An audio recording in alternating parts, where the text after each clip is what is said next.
여러분 반갑습니다. 그리고 이제 희년을 맞이한 여러분께 진심으로 축하의 말씀드립니다.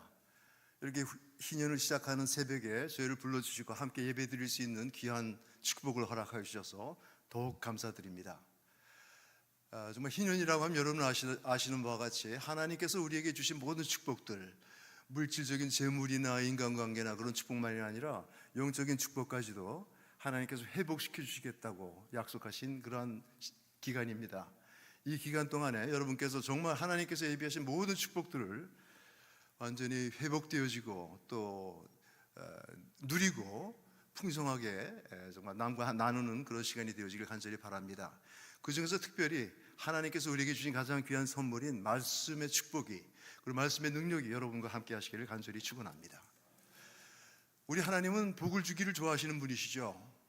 오늘 저희들이 읽었던 시편 1편 1절도 복 있는 자는 이라고 하면서 하나님께서 우리에게 복을 주시기를 원하시는 모습을 보여주고 있습니다. 하나님의 말씀을 기뻐하고 늘 묵상하는 자들은 복이 있다라고 이렇게 말씀하십니다. 복을 주시겠다는 말씀이시죠. 묵상이라는 건 무엇입니까? 저는 우리 오렌지 아닌 교회 수준을 압니다. 그래서 오랫동안 제가 처음 시작할 때부터 그 말씀 묵상을 깊이 하시는 분들이 많았던 것으로 기억합니다. 다 알고 계시지만 묵상이라는 것은 하나님의 말씀을 읽고 이것을 자기 마음속에 품는 것을 의미하죠. 그리고 그것을 기억하고 마음에 새기고 또 새기기 위해서 되뇌이는 이런 것을 묵상이라고 합니다. 그런 말씀을 묵상하는 자에게 하나님께서 놀라운 축복들을 약속하셨습니다. 2절에 보는 바와 같이 그는 철을 따라서 열매를 맺고 또 잎사귀가 마르지 아니하고 하는 모든 일이 형통하리로다 라고 이렇게 말씀하셨습니다. 그래서 오늘 저희들이 이 말씀 묵상에 대해서, 특별히 이제 시편 묵상에 대해서 함께 깊이 생각해보고 좀 실습하는 시간을 좀 가지고자 합니다. 여기 말씀 묵상하시는 분들이 많으시지만 특별히 시편 묵상은 굉장히 배우기가 쉽고 또 다른 사람과 나누기가 좋습니다. 그래서 여러분께서 한번 해보시고 좋으시면은 이제까지 이런 묵상 안 해보신 분들은 계속 하시고 또 다른 묵상을 해오신 분들도 이 시편 묵상을 한번 익혀보시고 다른 분들과 나누시는 그런 시간이 되었으면 좋겠습니다. 시편 기도가 특별히 유익한 것은 시편 기도는 영적인 언어로 되어 있기 때문에 그렇습니다. 뭐 다른 성경 말씀도 그렇지만 시편 언어는 특별히 영적 언어로 되어 있습니다. 그래서 우리가 영적 언어를 잘 익히고 우리 것으로 만들 때 우리와 하나님과의 대화가 훨씬 더 원활하게 되어질 수 있습니다. 우리 이민생활하면서 이 언어가 제일 문제잖아요. 영어만 잘 되면은 정말 자녀들하고 또 주위 사람들하고 아주 시원하게 대화를 하고 정말 깊은 이야기들을 나눌 수 있을 것 같은데 이 언어 때문에 막히는 경우가 많습니다. 근데 시편 묵상을 하다 보면은요, 이 하나님의 언어가, 영적인 언어가 우리의 정말 믿음 생활의 일부가 되어져서 기도가 훨씬 더 원활해질 뿐만 아니라 하나님과의 그런 관계도 더욱더 깊어지는 그런 축복을 누릴 수가 있습니다. 그리고 또한 이 시편은 우리 영혼의 거울이라고도 이야기를 합니다. 여러분 아시는 바와 같이 시편에는 그 인간이 가질 수 있는 모든 감정과 모든 행동과 모든 생각들이 다 표현되어 있어요. 있는 그대로 적나라하게 나와 있습니다. 그래서 우리는 시편 묵상을 하면서 우리 자신에 대해서 우리가 어떤 존재인가를 다시 한번 깨닫게 되고 뿐만 아니라 이러한 인간을, 이러한 존재를 사랑하시는 하나님에 대해서 깊은 이해와 사랑을 가질 수가 있습니다. 그래서 제가 여러분과 함께 오늘은 시편 기도에 관해서 이야기를 하고자 하는데요, 시편 기도를 가장 간단하게 할 수 있는 방법을 여러분에게 소개하고 또 여러분께서 허락하시면은 시편 기도를 함께 실습할 수 있는 그런 시간을 가졌으면 합니다. 시편 기도는 하는데 뭐 하루에 한 10분 정도면 충분할 것 같습니다. 10분 내지 15분이면 충분히 시편 기도가 이루어집니다. 그래서 여러분께서 1편서부터 시작해서 매일 조금씩 해나갈 수가 있죠. 처음에 시편 기도를 하기 위해서 읽을 부분을 정합니다. 보통 이제 한 편을 우리가 묵상할 수 있고요. 너무 긴 건 나눠서 오늘처럼 뭐 5절이나 6절 정도 나눠서 이제 묵상하시면 됩니다. 시편 묵상을 하기 위해서 제일 먼저 하셔야 될 것은 시간과 장소를 정하는 것입니다. 여러분 다 아시는 것이죠. 시간과 장소를 정하셔서 우리가 정기적으로 할 수 있는 그곳에서 시편 묵상을 시작합니다. 우선 시작하기 전에 마음을 가라앉히고 하나님을 만날 준비를 하는 것이죠. 그래서 여러분께서 이제 마음의 시선을 하나님께로 돌리고 하나님의 음성을 받을 그런 마음의 준비를 하는 것이 좋습니다. 어떤 분은 이 시간에 주기도문을 천천히 읽으면서 마음을 정리하는 분도 있었습니다. 그런 다음에 그 다음에 이제 시편을 읽습니다. 시편을 읽는데 시편을 천천히 소리 내서 읽습니다. 뭐 큰 소리가 아니라고 하더라도 내 귀에 들릴 정도의 그런 어조로 이제 읽으시면은요, 이제까지 느끼지 못했던 많은 다른 감정들을 느끼실 수가 있을 것입니다. 우리 초대교회 교부들은 하나님을 만나는 가장 좋은 방법은 성경을 천천히 읽는 것이라고 말했습니다. 여러분께서 성경을 천천히 읽으시면서 한 말씀 한 말씀 음미하면서 읽으시면서 하나씩 읽어 나가실 때 여러분께서는 정말 하나님의 음성을 듣는 그런 축복을 누리게 되실 것입니다. 그리고 한 절 읽고 나서 약 4, 5초간 침묵을 갖습니다. 그 시간은 우리가 읽은 말씀을 다시 한번 마음속에 되뇌이는 묵상하는 시간입니다. 그래서 그 말씀을 읽으면서 느껴졌던 그런 감동을 그대로 마음에 품고 기억하고 뭐 필요하다면 다시 한번 입으로 되뇌이면서 이 말씀을 내 안에 담고 소화하고 새기는 그런 노력을 기울입니다. 그래서 한 절 읽고 4, 5초간 침묵, 그리고 한 절 읽고 이런 식으로 해서 전체를 읽고 나서 그 다음에 이제 약 다 읽은 다음에는 한 1분이나 또 어떤 분들은 뭐 몇 분 시간이 더 연장될 수도 있지만요, 1분이나 몇 분 정도 읽은 말씀을 다시 묵상합니다. 아까 우리 4, 5초간 묵상했을 때처럼 시편을 읽을 때 하나님께서 주신 감동과 또 마음속에 떠올려 주신 생각들, 감정들, 또 다른 하나님의 말씀 이런 것들을 붙잡고 기도하시면서 하나님이 주신 말씀을 정말 음미하고 나의 것으로 새기는 그런 시간을 갖습니다. 그러고 나서 끝난 다음에는 이제 하나님께 우리가 받은 은혜를 다시 올려드리는 기도로 마무리 기도를 합니다. 그 마무리 기도는 그저 보통 우리가 하는 기도가 아니라 정감적인 기도라고 하죠. 하나님께 대한 감사한 기도, 진심에서 우러나오는 사랑과 감사의 기도를 드립니다. 하나님께서 이 짧은 시간 동안 함께 해주시고 나의 기도를 받아들여 주시고 나를 지극히 사랑하시는 하나님을 다시 한번 기억하게 해주시고 이런 것에 대해서 감사 기도를 드림으로써 끝을 맺습니다. 그래서 아까 말씀드린 대로 이 전체 과정이 한 10분, 뭐 길게 해도 한 15분 정도 걸리지 않습니다. 밖에 걸리지 않습니다. 그래서 여러분께서 하루에 한 2, 30분 기도하신다고 하면은 이 시편 기도를 한번 하시고 그 다음에 나머지 기도를 하셔도 충분히 이전에 하던 모든 기도들이 훨씬 더 힘을 얻고 놀라운 은혜들을 체험하는 시간들을 가질 것입니다. 그럼 여러분 우리 그냥 듣고만 그냥 흘려버릴 것이 아니라 한번 같이 실습을 한번 해보실까요? 어떻습니까? 우리 같이 한번 시편 1편을 가지고 실습해 볼까요? 네, 한번 해보시죠. 우선 일단 우리가 눈을 감으시고 약 1분 정도 마음을 가라앉히시고 주님의 음성을 들을 그런 준비를 합니다.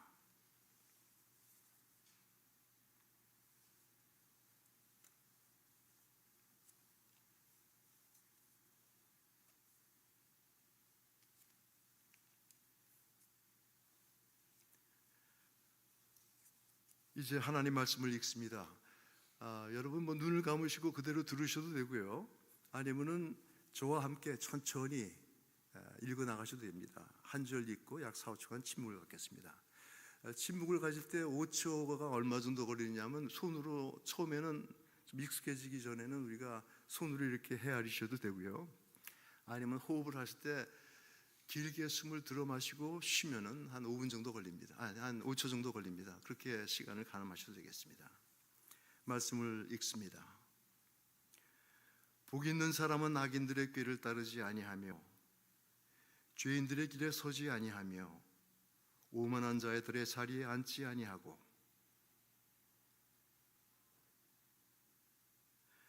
오직 여호와의 율법을 즐거워하여 그의 율법을 주야로 묵상하는도다.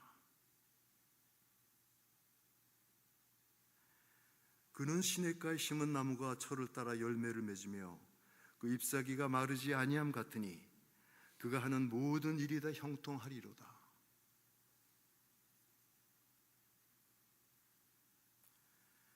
악인들은 그렇지 아니하며 오직 바람에 나는 겨와 같도다. 그러므로 악인들은 심판을 견디지 못하며 죄인들이 의인들의 모임에 들지 못하리로다.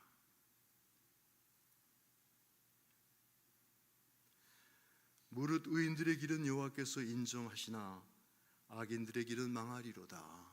아멘.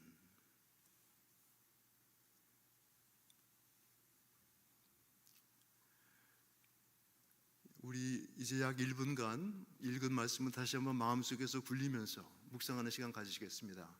시편을 천천히 읽는 동안에 하나님께서 우리 마음속에 와닿게 하신 단어나 구절, 또는 떠올려 주시는 생각이나 감정들, 하나님에 대한 생각들, 말씀, 이런 것들을 붙잡고 오늘 하나님께서 이 말씀을 통해서 나에게 무엇이라고 말씀하시는가 귀를 기울여 듣는 시간입니다.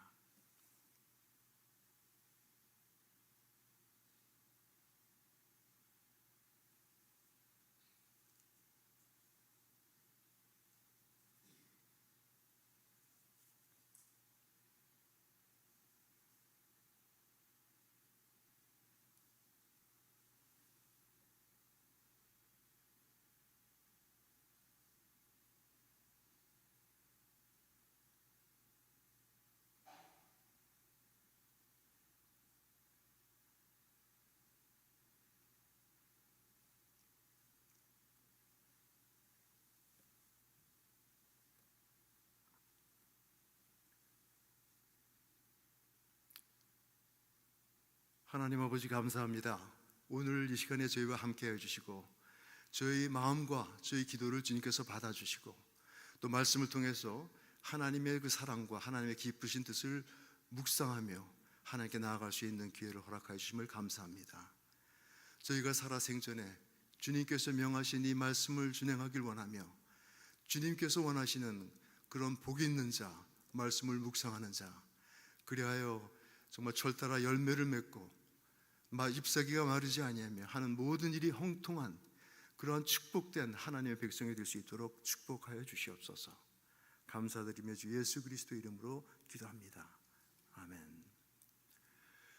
여러분 어떠십니까? 한번 해보시니까 4~5초간 굉장히 짧은 시간이고 1분 동안 짧은 시간 동안 우리가 침묵 속에서 묵상을 했습니다만 과연 얼마나 깊은 그런 묵상이 이루어질 수 있을까? 하나님과의 믿음이 이루어질 수 있을까라고 생각하실 수도 있지만 그렇지 않습니다. 하나님께서 원하신다면 그 짧은 시간 동안에 놀라운 일을 이루실 수 있다고 생각합니다.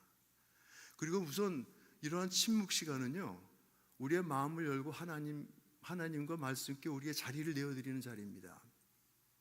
우리는 하나님을 위해서 열심히 일을 한다고 하면서도 우리 마음속에 하나님이 거하실 공간, 하나님의 말씀이 거하시는 그런 공간을 마련해 드리기가 참 힘든 그런 분주한 삶을 살고 있습니다.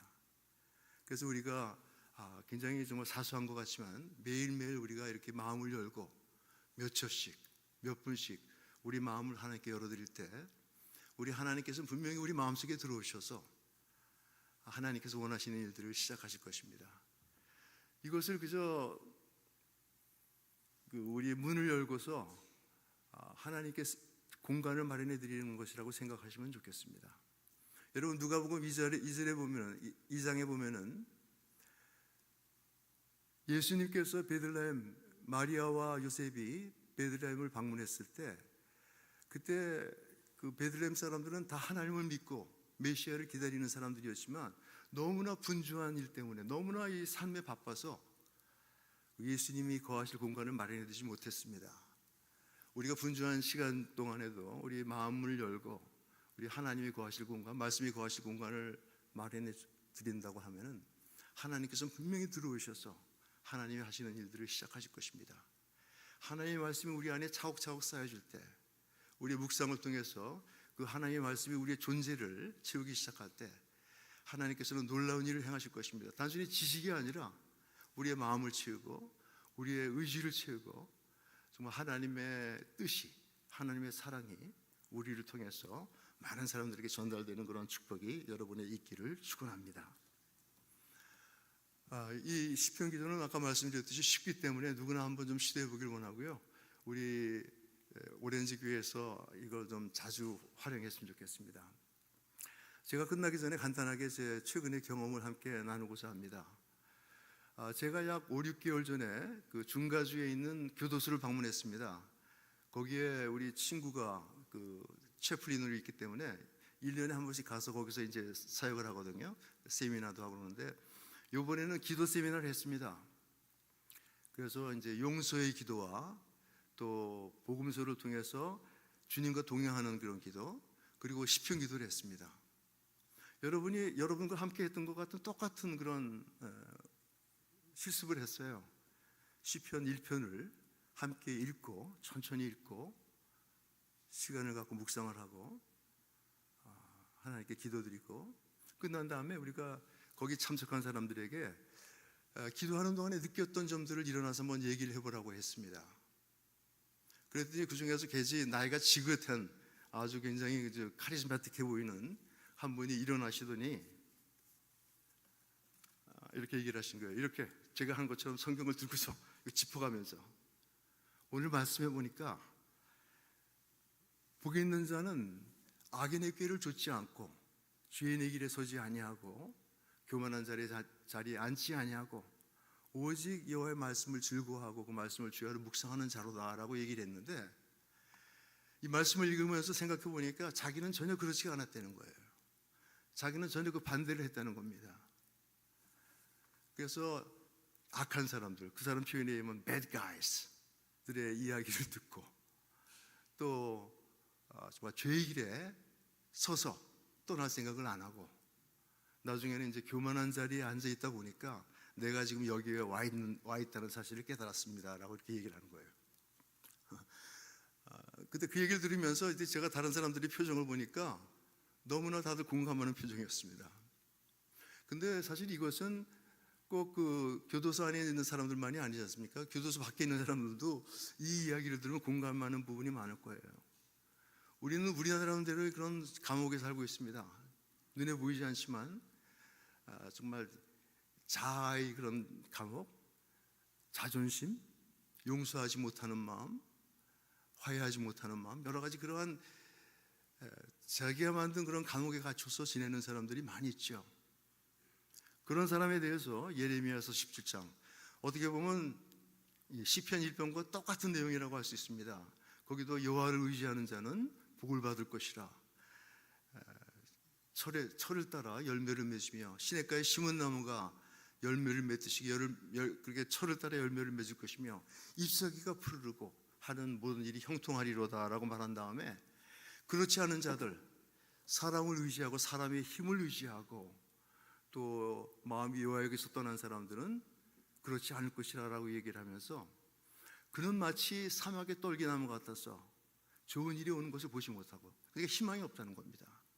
그리고 광야 건건한 땅, 아침마다 하나님께서 내려주시는 그런 은혜의 단비를 체험하지 못하는 그런 건조한 삶, 그리고 건조한 땅, 아무 생명도 자랄 수 없는 그런 땅, 그리고 사람이 거하지 않은 곳에 살리라라고 말씀합니다. 오렌지 한인교회 같은 그런 아름다운 신학의 공동체에 속하지 못하고 정말 하나님의 은혜 안에서 벗어난 사람들의 모습을 저희들에게 얘기를 해주고 있습니다. 우리 말씀 묵상을 통해서 우리 이 감옥에 있었던 그 사람이 느꼈던 것처럼 우리도 우리 자신을 발견하면서 다시 한 번 더 하나님께 가까이 나갈 수가 있습니다. 또 한 가지 제가 잊지 못하는 것은요, 또 한 사람이 일어나서 이야기를 하는데 젊은 사람이었어요. 그런데 이 말씀을 보면서 3절에 보니까 그는 시냇가에 심은 나무가 철을 따라 열매를 맺으며 그 잎사귀가 마르지 아니하며 그가 하는 모든 일이 다 형통하리로다 라고 해 있는데, 나는 이것이 예수 그리스도를 말씀하시는 것이라고 믿습니다. 제가 만난 예수 그리스도는 정말 그런 분이었습니다. 이제까지 자기는 정말 인생이 그저고 그런 거라고는 관점을 가지고 살아왔는데 예수 그리스도를 만나고 나서 전혀 다른 것들을 느꼈다는 것이죠. 저는 그 얘기를 듣고서 깜짝 놀랐어요. 왜냐하면요, 이 시편을 일생 동안 연구한 시편 학자들이 하는 이야기가 시편은 1편서부터 150편까지 그리스도에 관한 것이라고 이야기를 합니다. 그런데 이 사람은 아마 신학교육을 안 받았을 거예요. 그리고 신학학, 구약학, 개혁학도 읽지 않았을 것입니다. 그런데 이 말씀을 묵상하면서 그리스도를 만난 것입니다. 보통 우리 믿는 사람들은 이 시편을 읽으면서 여러 가지 분석을 하죠. 시냇가에 심은 나무가 어떤 것을 말하는가? 우리가 말씀에 깊이 뿌리를 내려야지 하나님이 원하시는 그런 복을 받을 수 있다. 뭐 이런 식으로 분석을 하는데, 이건 완전히 차원이 다른 묵상, 차원이 다른 발견, 하나님을 만나는 그런 놀라운 경험을 우리들에게 보여준 것입니다. 아마 우리가 묵상을 하면서 얻을 수 있는 가장 큰 소득은 말씀을 통해서 주님을 만나는 것일 것입니다. 주님께서 약속하셨어요. 말씀을 통해서 우리를 만나주시겠다고 약속하셨습니다. 이제 희년이 되어서 하나님께서 이제 여러분들께 복더미를 풀어주실 터인데요. 여러분 정신 바짝 차리시고 이 모든 복들을 온전히 수여하시는 여러분들이 되시길 간절히 축원합니다. 특별히 말씀의 축복, 말씀의 능력의 축복, 말씀이 주시는 그런 놀라운 임재의 축복을 경험하시면서 여러분의 삶이 오늘 본문에서 말하는 바와 같이 초를 따라 열매를 맺으며, 또 그리고 정말 하는 모든 일이 형통한, 잎사귀가 마르지 아니하는 그런 풍성한 아름다운 삶이 되시기를 간절히 축원합니다. 기도하시겠습니다. 하나님 아버지, 감사합니다. 지난 50년 동안 함께 하셨던 주님께서 앞으로도 계속 함께 하시면서 하나님께서 예비하신 그런 모든 복락들을 저희들에게 풀어주시길 원합니다. 이제 희년을 맞이하여 새롭게 출발하고자 하는 귀한 종들 위에 주님께서 은혜를 내리셔서 정말 주님께서 예비하신 모든 복락이 이 교회에 속한 모든 성도들, 가정과 그들의 개인의 삶 속에 풍성하게 부어지는 아름다운 삶이 되어질 수 있도록 은총을 내리워 주시옵소서.